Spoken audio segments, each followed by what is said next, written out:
السلام علیکم second year. کل کا آپ کا لیکچر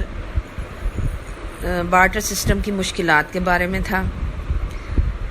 بارٹر سسٹم کی مشکلات کی وجہ سے اس چیز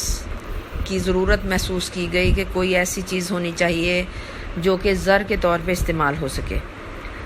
تو زر کا ارتقاء کیسے ہوا، کس طرح سے زر آج والے زر کی شکل اختیار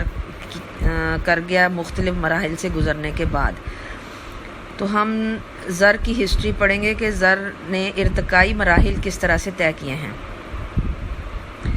براہ راست تبادلے کی مشکلات جو لوگوں کو پیش آئیں تو اس کے بعد انہوں نے سوچا کہ کوئی ایسی چیز ہونی چاہیے جو زر کے طور پہ استعمال ہو سکے، جو سب کے لیے قابل قبول بھی ہو اور جس کی مدد سے لوگ اشیاء کا لین دین آسانی سے کر سکیں۔ چنانچہ اس وجہ سے مختلف وقتوں میں مختلف اشیاء کو بطور زر آزمایا گیا ہے، اور مختلف ادوار میں انسانی کوششوں کے نتیجے میں زر کی ارتقاء کی جو صورتیں سامنے آئی ہیں اس کو ہم نے 4 مراحل میں تقسیم کر لیا ہے۔ سب سے پہلا مرحلہ اشیاء اور اجناس کو بطور زر استعمال کیا گیا تھا۔ بارٹر سسٹم کی جو مشکلات کل آپ نے ڈسکس کی ہیں اس سے نجات حاصل کرنے کے لیے سب سے پہلے مختلف اشیاء کو بطور زر آزمایا گیا، جن میں جانور، کھالیں، غلہ یعنی گندم، چاول وغیرہ کو بھی زر کے طور پہ استعمال کیا گیا۔ تیر، غلام، سیپ، پتھر، قیمتی پتھر جو ہوتے تھے اور قیمتی موتی ہوتے تھے، پھر خوردنی اشیاء یعنی تیل، کھانے کا تیل، اس کو بھی زر کے طور پہ استعمال کیا گیا۔ لیکن ان تمام میں اچھے زر کی خصوصیات نہیں پائی جاتی تھیں، لہٰذا ان کو پھر ترک کر کے ایسی اشیاء کی تلاش جاری رہی جو عمدہ زر کا کام دے سکے۔ پھر ایک وقت میں تمباکو کو بھی زر کے طور پہ استعمال کیا گیا، لیکن تمباکو بھی دیر تک اس کو سنبھالا نہیں جا سکتا تھا، وہ بھی گل سڑ جانے والی چیز تھی، اس لیے اس کا ذخیرہ چونکہ نہیں ہو سکتا تھا، لہٰذا لوگوں نے اچھے زر کو پانے کے لیے تلاش اور کوششیں جاری رکھیں، جس کے نتیجے میں دھات کو پھر بطور زر استعمال کیا گیا۔ جو دوسرا مرحلہ ہے وہ دھات اور دھاتی سکے ہیں جن کو بطور زر استعمال کیا گیا۔ ابتدا میں قیمتی دھاتیں جن میں سونا سب سے پہلے اور اس کے بعد چاندی کے ٹکڑوں کو کاٹ کر بطور زر استعمال کیا جانے لگا۔ ملکہ برطانیہ کے دور میں سونے کے سکے، خالص سونے کے سکے بطور زر استعمال ہوتے تھے۔ یہ لوگوں میں مقبول بھی ہوئے، یعنی لوگوں نے ان کو بہت عرصے تک استعمال کیا، کیونکہ یہ دوسری چیزیں جو جن کا ہم نے اوپر ذکر کیا ہے جیسے جانور، کھالے یا خوردنی اشیاء یا غلہ، اس ٹائپ کی جو بھی چیزیں تھیں ان کی نسبت یہ بہت کامیابی کے ساتھ بطور زر استعمال ہوا ہے۔ سونا اور چاندی یہ لوگ بہت عرصے تک اس کو استعمال کرتے رہے کیونکہ دیگر اشیاء کے مقابلے میں یہ زیادہ پائیدار اور قابل قبول تھے۔ پھر اس کے بعد ان ٹکڑوں کی مختلف اکائیوں کو ایک جیسا بنانے کے لیے باقاعدہ حکومت نے سکہ سازی کا کام شروع کیا۔ یعنی پہلے ہوتا یہ تھا کہ ٹکڑوں میں چھوٹے چھوٹے ٹکڑوں میں کاٹ لیا۔ بعض اوقات اس وقت یہ مشکل پیش آتی تھی کہ سونے کا جو چھوٹے سے چھوٹا ٹکڑا بھی ہے اس کی مالیت بہت زیادہ ہوتی تھی اور بہت معمولی قیمت کی چیز خریدنے کے لیے اس ٹکڑے کو استعمال نہیں کیا جا سکتا تھا۔ جیسے ماچس کسی نے خریدنی ہے، یا پاکستان کے اندر اگر ہم بات کریں تو نمک چونکہ ہمارے یہاں سے پیدا ہوتا ہے، یہ بہت سستا ہے، تو اس کو خریدنے کے لیے معمولی نوعیت کی جو قیمت کی چیزیں ہیں ان کو خریدنے کے لیے وہ سکہ جو تھا، وہ ٹکڑا جو تھا سونے کا، وہ بہت قیمتی ہوتا تھا۔ اس لیے پھر محسوس ہوا کہ ان کو ایک جیسے وزن اور ایک جیسی شکل دی جائے، تو اس وجہ سے حکومت نے سکہ سازی کا کام شروع کیا۔ مختلف حکومتیں تجارتی اور صنعتی سرگرمیوں کو تیز کرنے کے لیے ایک دھاتی نظام بھی استعمال کرتی رہیں۔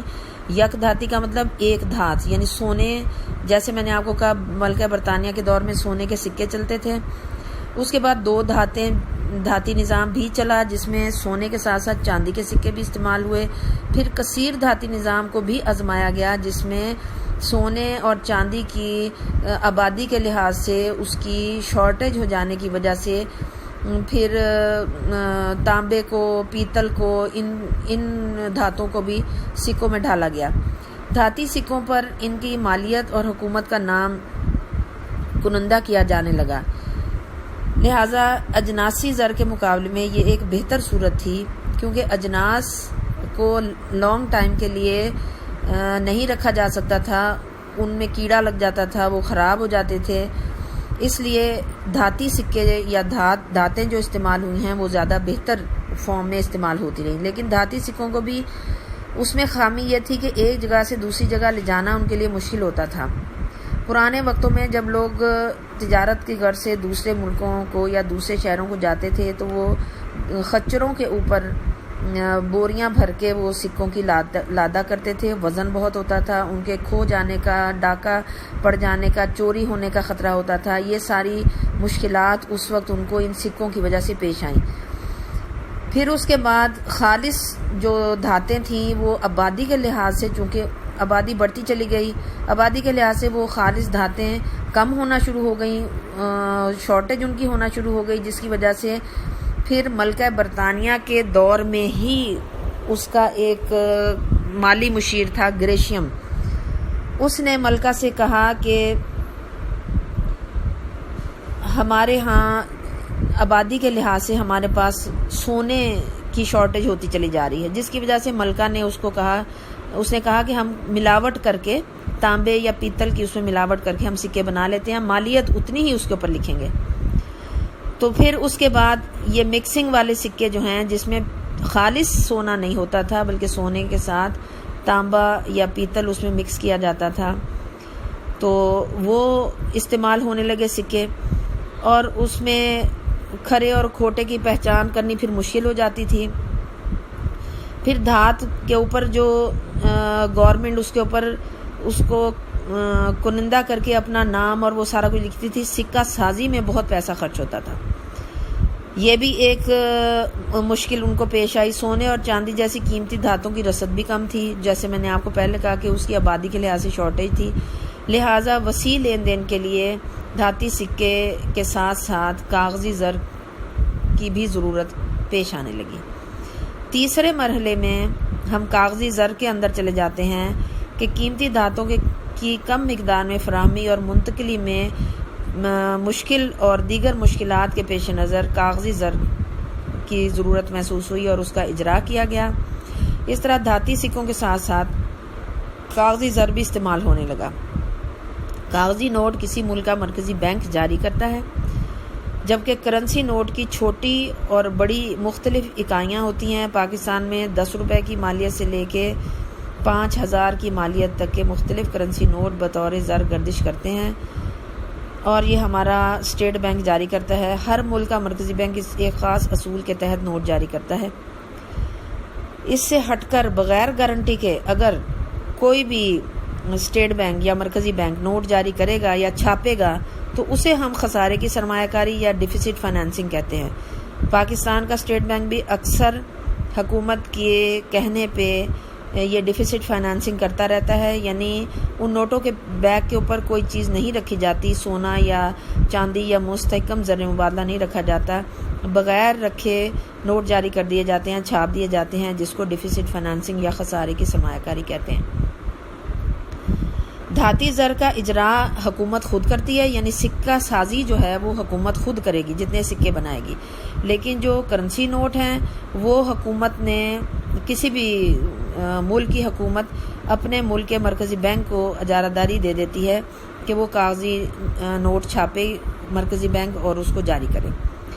اور کاغذی زر منتقلی میں آسان اور گنتی وغیرہ میں بھی آسانی ہے، اس میں لین دین اور مختلف مقامات تک نوٹ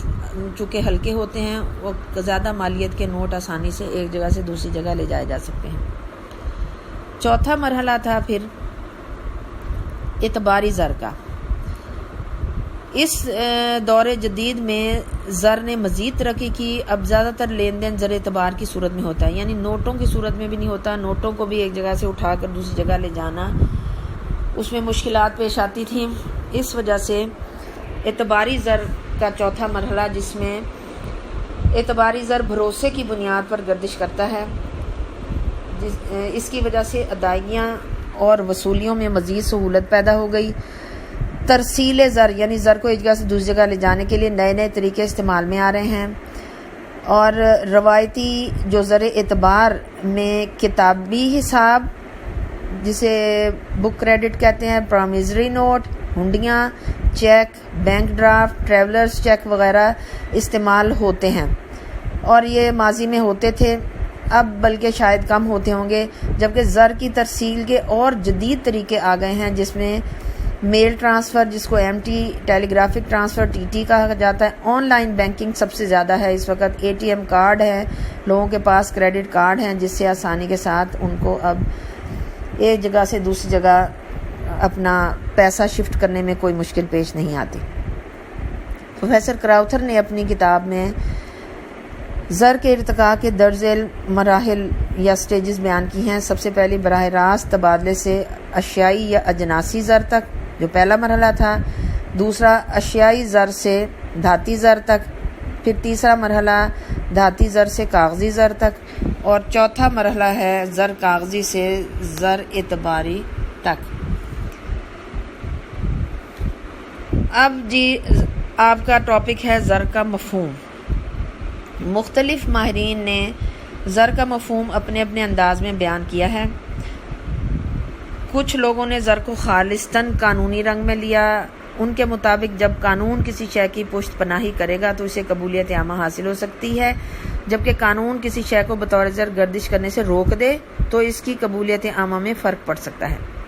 تاہم یہ قانونی تعریفیں معاشی تجزیے کے لیے تسلی بخش نہیں۔ بعض ماہرین زر کی تعریف ان کے فرائض کے پیش نظر کی ہے۔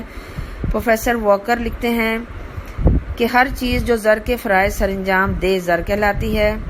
سب سے جامع تعریف پروفیسر کراؤتھر نے کی ہے کہ زر وہ چیز ہے جسے اعلیٰ مبادلہ کی حیثیت سے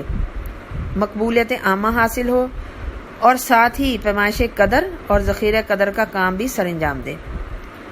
کراؤتھر لکھتے ہیں کہ زر کی سونے اور چاندی سے لے کر کاغذ کے حقیر پرزوں تک اور بینکوں کی کتابوں میں کلرکوں کے قلم سے گھسیٹے ہوئے نقوش تک زر کے زمرے میں آتے ہیں۔ سونے چاندی سے مراد دھاتی زر، جبکہ کاغذ کے حقیر پرزوں کو زر کاغذی اور بینکوں کی کتابوں میں کلرکوں کے قلم سے گھسیٹے ہوئے نقوش کو اعتباری زر کے لیے استعمال کیا جاتا ہے، کیونکہ جب آپ بینک میں اپنا بچا ہوا پیسہ لے کر اپنا کھاتہ کھلوانے جاتے ہیں تو بینک میں جو کلیریکل سٹاف ہے وہ آپ کے نام اپنے کتابوں کے اندر کھاتہ کھولتے ہیں، آپ کا نام درج ہوتا ہے، اس میں آپ کی رقم درج ہوتی ہے، تو یہ اس کے بعد آپ کو ایک چیک بک پکڑا دی جاتی ہے آپ کا کھاتہ کھولنے کے بعد، تو یہ اس میں ڈیفینیشن آ جاتی ہے۔ اس کی تعریف ترقی یافتہ ممالک کے حالات پر تو صادق آتی ہے، کیونکہ وہاں اعتباری زر کا لین دین بغیر کسی حیل و حجت کے ہوتا ہے، لیکن پسماندہ اور ترقی پذیر ممالک میں جہاں نہ تو لوگ زیادہ تعلیم یافتہ نہ ہی بینکوں کی سہولیات وافر مقدار میں میسر آتی ہیں، وہاں زر اعتبار کی معرفت لین دین محدود پیمانے پر ہوتا ہے۔ اسے قبول کرنے میں وہ ہچکچاہٹ محسوس کرتے ہیں، اس لیے اسے قبولیت عامہ حاصل نہیں ہوتی۔ پروفیسر ایلے کے مطابق ہر وہ شے جو بغیر کسی رکاوٹ کے اعلیٰ مبادلہ کے طور پر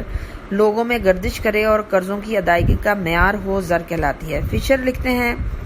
زر سے مراد اشیاء و خدمات کے عوض ادائیگی کرنے اور قرضوں کی واپسی کے لیے کوئی عمومی طور پر قابل قبول ذریعہ ہوتا ہے۔ اسی طرح سے اور مختلف اکانومسٹ ہیں، جیسے پروفیسر مائرز نے لکھا ہے کہ زر وہ چیز ہے جو قرضوں کے لین دین میں وسیع طور پر قبول کی جاتی ہے۔ ان تمام تعریفوں سے ظاہر ہوتا ہے کہ زر بننے کے لیے کسی چیز میں جو دو صفات کا ہونا بہت ضروری ہے۔